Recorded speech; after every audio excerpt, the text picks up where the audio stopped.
Outra pergunta que nos chegou, alguém nos perguntou: se Jesus Cristo sofreu por todos nós, temos que fazer alguma coisa para ter direito a ganhar aquilo que ele fez por todos nós? Bom, sabe, amigo, se eu te der um presente, não há nada que você possa fazer para pagar por esse presente. Presente é presente. Presente é uma coisa que alguém te dá. Deus nos deu a salvação para nós. Ele nos dá a vida eterna. Jesus Cristo pagou por isso e ele nos deu. Como já falei, se eu for à loja comprar um presente e trouxer para você, você não pode me dar dinheiro por ele. Não há troca nisso. Só o que você tem que fazer é receber. Nós recebemos o que Jesus Cristo fez e começamos a viver isso em nossa vida. Se eu te presentear com uma camisa nova, uma calça nova ou um vestido novo, só o que você precisa fazer é pegar e usar. Precisamos viver a vida que Deus nos deu por Jesus Cristo. Não há nada que possamos fazer para comprar a nossa salvação, não há nada que possamos fazer para deixar Deus mais feliz por isso. Ele fica feliz quando aceitamos o seu Filho Jesus. Amigo, vamos aprender a desfrutar do que Deus nos deu sem querer trabalhar pelo que já nos foi dado de graça. Deus te abençoe.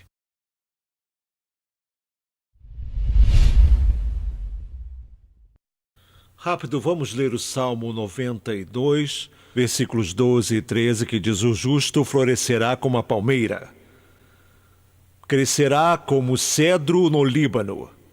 Plantados na casa do Senhor, florescerão nos atos do nosso Deus, o Senhor. O justo florescerá, os plantados florescerão. Quando você vê a palmeira, ela representa flexibilidade.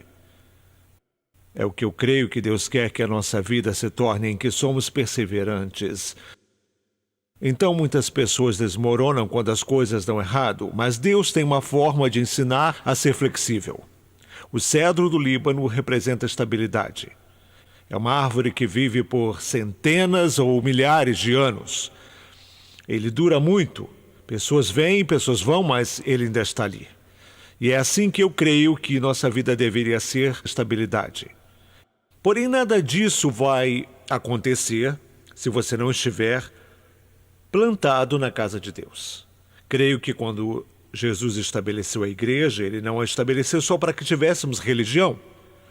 Acredito que quando Jesus estabeleceu a igreja, ele disse: as portas do inferno não prevalecerão contra ela. Não veja a igreja como um lugar, como uma torre, uma capela onde temos um exercício religioso, um tipo de lugar de culto. Veja a igreja como pessoas que chegaram à conclusão de que Deus é a única esperança. Quando ele falou eu edificarei, é sobre você e eu que Deus vai edificar. Então eu quero usar como o tema de hoje: não há lugar como o lar. Você pode olhar para seu irmão e dizer: não há lugar como o nosso lar? Não há lugar como o nosso lar. Sabe, às vezes as pessoas saem de casa, vão para a faculdade, principalmente os jovens que pensam: sabe, mas eu posso esperar para sair de casa. E aí sai e descobre que era bom.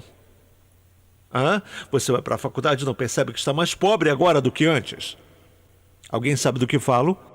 Aí você corre de volta para casa e invade a geladeira. Ei, à procura de comida, me dá mais comida. Eu olho aqui pro Jared, ali sentado, sabe, quando ele chega da faculdade. Cara, ele chega, abre a geladeira, viu o que pode pegar. O cara tá com fome. Qual é? Amém? Mamãe, faz comida. Ele fica animado por isso. Não há lugar como o nosso lar. O lar é onde as lembranças acontecem. O lar é onde você estabelece a sua identidade. O lar é onde você tem apoio. O lar é onde você sabe que é um teto sobre sua cabeça, a comida e a provisão em casa. Mas muitas vezes não damos conta disso quando se trata de Deus, e como o homem está hoje é porque ele não está no lar. O mundo não está no lar com Deus. O mundo está separado de Deus, e é por isso que você vê o que você vê e você passa o que você passa aqui neste mundo. No mundo, ele falou, tereis aflição, mas no lar você pode ter paz. Amém? Jesus disse que sobre a revelação ele edificaria a sua igreja.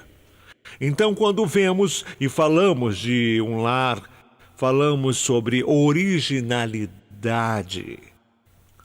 O homem foi originado de Deus, criado por Deus. Deus criou um lar para o homem. Adão e Eva tinham um lar. Nossos primeiros pais tinham um lar. Eles tinham tudo o que precisavam ali. Quando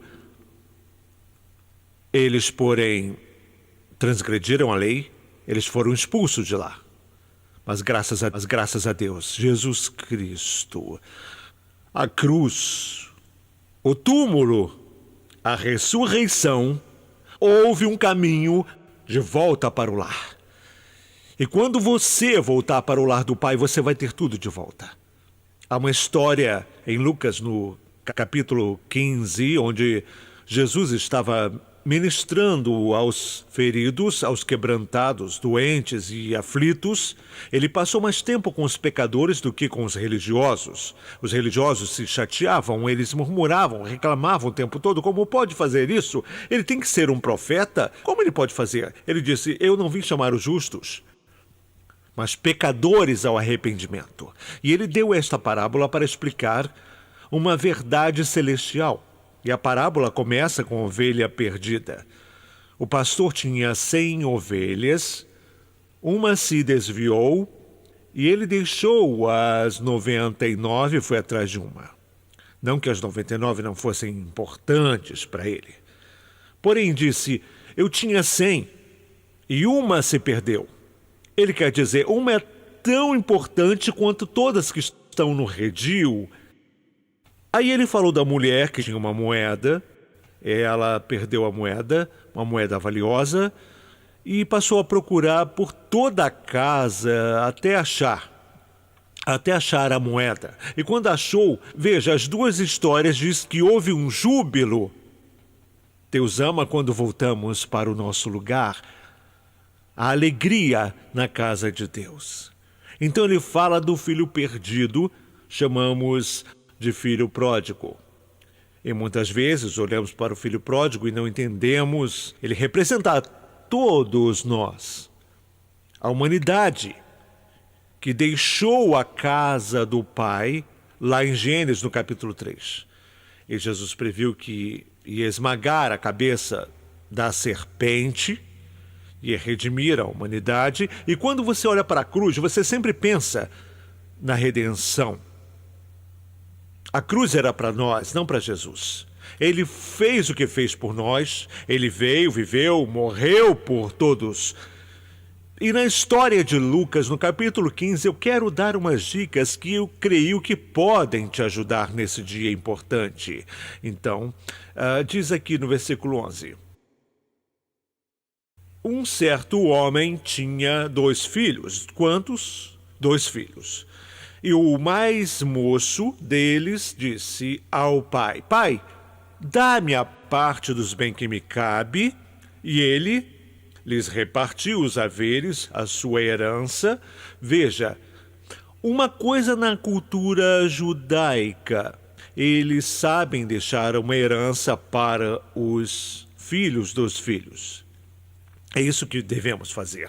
Um pai deve deixar herança para os filhos dos filhos. Então esse rapaz sabia que tinha uma herança e ele estava impaciente. Sabia que o irmão mais velho iria ganhar o dobro. Mas ele não queria esperar até o pai morrer. Ele falou, eu quero agora. Mas, se você estudar a tradição judaica, o filho tinha o direito de ir até a justiça se seus pais não estivessem cuidando dele, exigir certas coisas. Tudo bem, vou deixar isso para lá. Então o pai não queria que isso acontecesse. Ele decidiu, se isso é que você quer, é isso que vai ter. Cuidado com o que você pede. Quantas vezes pedimos coisas que não estamos preparados para lidar? Nós queremos, então recebemos e não vemos que custa mais do que podemos pagar. Foi assim com aquele cara.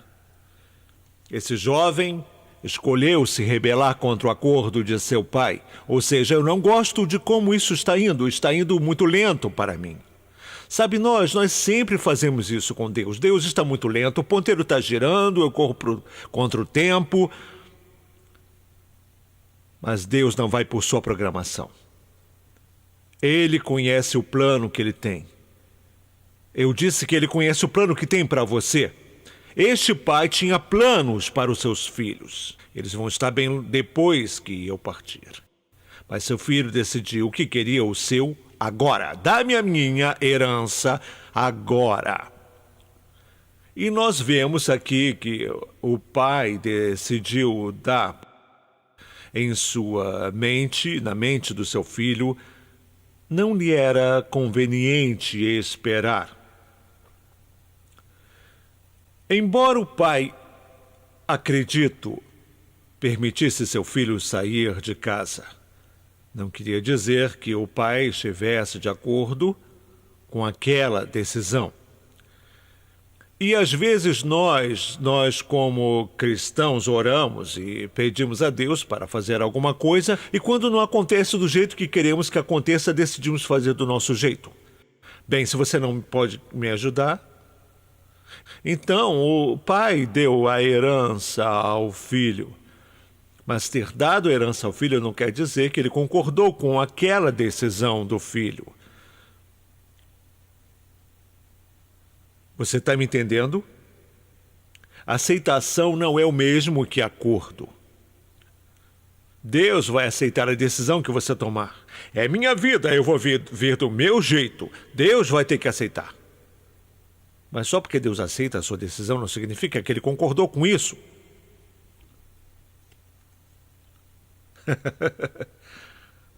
Sabe, eu coloco assim, podemos ter alta tolerância a uma dor,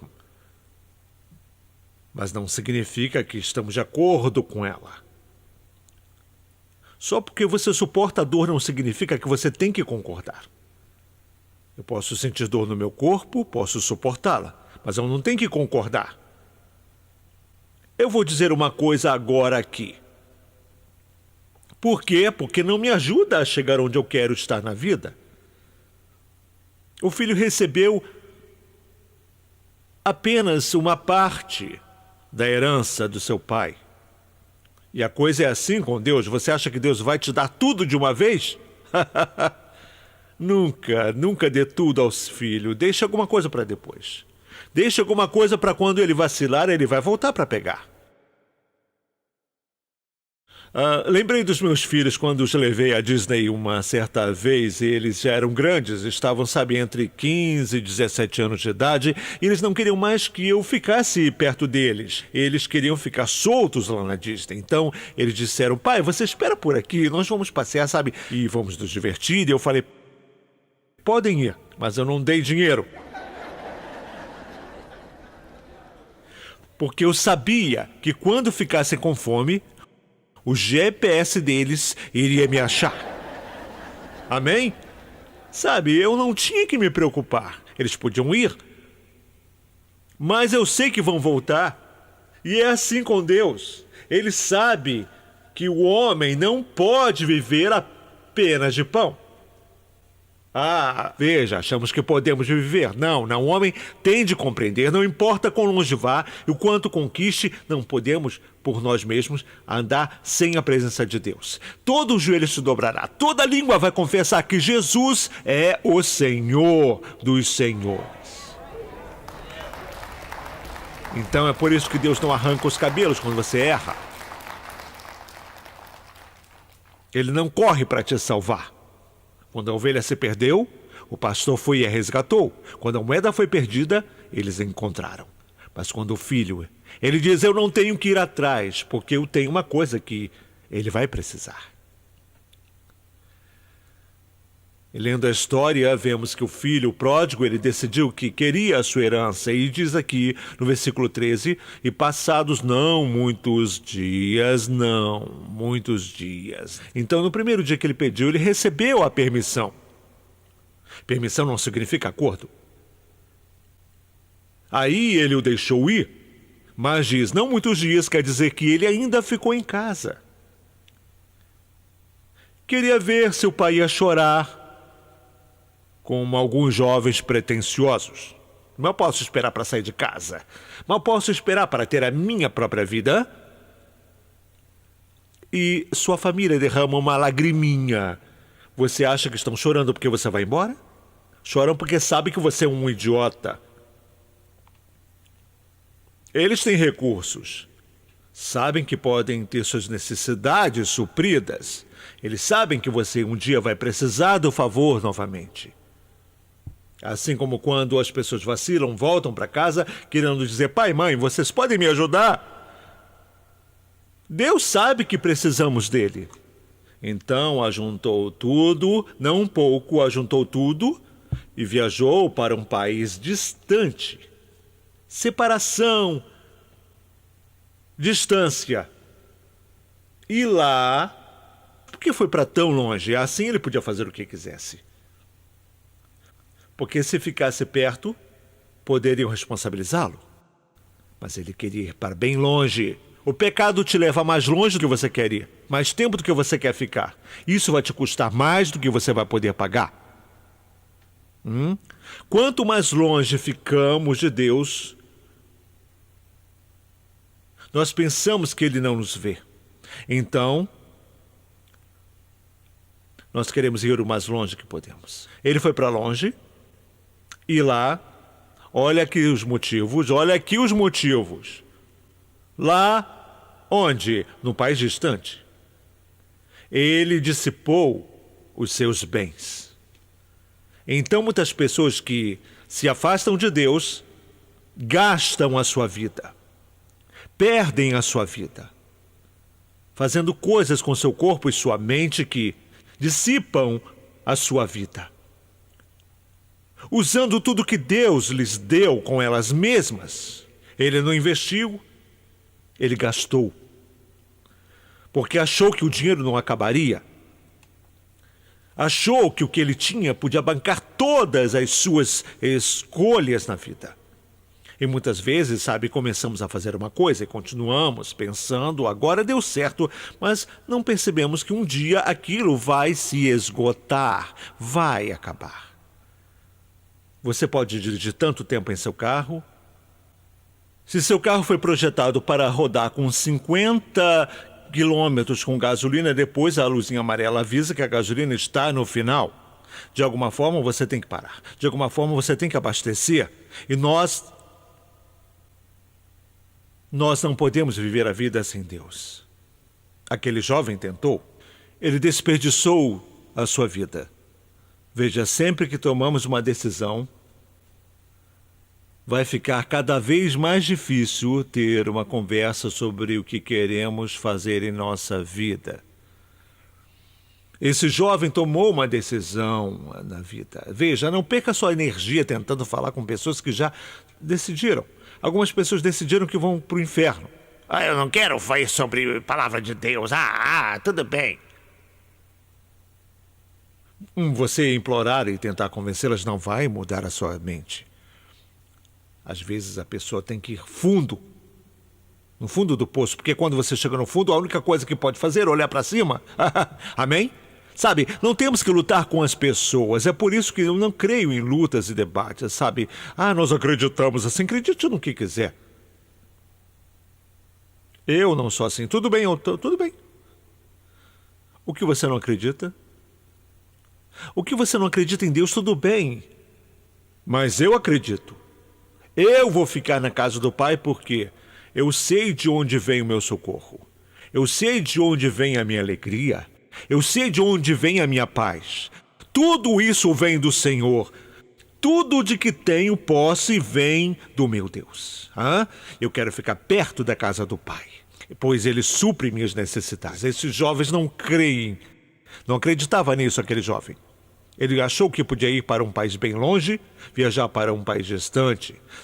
Quanto mais privilégio tivermos na vida, mais difícil será correspondermos à responsabilidade desses privilégios que temos na vida. Quanto mais privilégios tivermos aqui, mais difícil vai ser corresponder à responsabilidade deles. Vida é responsabilidade. Liberdade é responsabilidade. Quando você pede por liberdade, você está dizendo: eu quero ser responsável. Então, se você for responsável por suas escolhas, você tem que ser responsável pelas consequências que acompanham essas escolhas. Amém? Sabe, o homem não sabia que seu distanciamento da casa de seu pai poderia levá-lo a se conectar a um estilo de vida pouco conhecido para o qual ele não estava preparado ainda. Coisas que ele não experimentou. Ele não conhecia a pobreza. Ele não conhecia a dor porque ele tinha a bênção do pai. Ele tinha a proteção do pai quando ele estava em sua casa. Ele não estava preparado para aquilo que estava por vir. E às vezes na vida, vamos seguindo com nossa vida e não estamos preparados para aquilo que está adiante. Estou aqui para te informar que dias difíceis virão ainda. E se você não se preparar, você não vai conseguir. Jesus disse: neste mundo vocês vão ter lutas. Eu sei que você não gosta dessa palavra. Sabe, o jovem não saber que quando ele se afastou, ele foi para um lugar não familiar. Sabe, amigo, cada passo que damos para a autossuficiência é um passo para longe do que Deus planejou para cada um de nós. Cada passo que nós damos para a nossa autossuficiência é um passo dado longe de Deus, daquilo que Deus planejou. Hoje vemos muita gente: estou tentando, você ouve, eu vou parar, eu posso me encontrar. Eu posso te ajudar, então? Por favor, olhe bem no espelho. Não é o que as pessoas estão procurando, elas querem se encontrar, ou podemos dizer, encontrar a sua identidade. Porque sempre que recebemos uma coisa, sem sabermos o seu real valor, temos a tendência de subestimar o seu valor. Ele perdeu os seus bens, ele não entendia o valor daquilo tudo que ele tinha. E às vezes nunca apreciamos uma coisa até não mais tê-la em nossas posses, em nossa mão. Não valorizamos nossa saúde até que o médico olha por cima dos óculos e diz que você só tem 6 meses de vida, ou 6 semanas. Não valorizamos nossos recursos até não os termos mais. Não valorizamos a nossa casa até que perdemos. Bem assim que as pessoas querem valorizar as coisas. É por isso que você tem que viver a vida sendo grato. Ok? Olhe para a sua vida e agradeça a Deus. Olhe para as suas mãos e agradeça a Deus. Olhe para seus pés e agradeça a Deus. Vamos lá, sinta o seu coração bater agora e agradeça a Deus. Não viva a vida sendo ingrato, porque vai chegar um dia em que você vai ansiar ter o que chamamos de bons e velhos tempos. Ah, sim, você vai. Você escuta. Eu lembro quando eu estava em casa, eu tinha o que comer, tinha uma cama para dormir. Quando eu estava em casa, eu não tinha que pagar a conta de luz. Quando eu estava em casa, eu não tinha que pagar o financiamento dela. Tá ligado? Então, é por isso que você tem que ficar ligado à casa do seu próprio pai. Porque ele supre as necessidades. Ele desperdiçou. Aquele rapaz desperdiçou os bens, não valorizou. Desperdiçou os seus bens tentando achar uma forma de aceitação. Sabe, ele tentou comprar relacionamentos, tentou pagar por amizades. Sabe, quando você tem uma soma em dinheiro, eu não estou falando de 10 reais. Eu não estou falando de 100 ou nem de 1000. Ninguém vai te escapelar se você tiver só 1000 reais. Mas se você tiver 1 milhão, alguns aí estão me olhando estranho, né? Sabe, agora, ninguém te escapela. Mas se você ganhar na loteria ou alguém te der 1 bilhão de reais, de repente o telefone vai começar a tocar bastante. Isso é incrível, como você tem tantos amigos que você nem sabia. Então as pessoas ligadas a ele eram sanguessugas. Você tem que saber quem está ao seu redor, porque nem todo mundo que entra na sua vida está aí para poder te apoiar.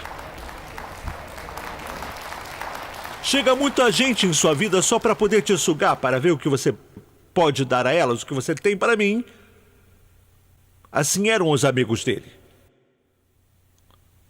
Porque agora ele estava numa posição em que não tinha mais dinheiro na carteira, porque ele tentou comprar a aceitação dos amigos, tentou comprar a aprovação e, por causa de tudo isso, ele acabou em um lugar que não era para ele estar.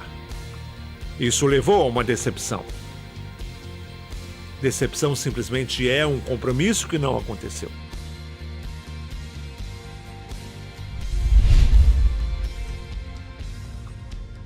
Sabe, ao falarmos que não há lugar como o lar, há tantas coisas diferentes que compartilhamos que acredito que são inspiradoras para você. Como o jovem que achava que a sua identidade estava longe da casa do seu pai. Como seres humanos, buscamos a nossa identidade em tantas coisas diferentes na vida, seja na moda ou em outra pessoa, e a sua identidade está em Deus. E esse é o único lugar que você pode descobrir quem você é. Quando você volta para casa, volta para Deus, quando você convida o Senhor para a sua vida.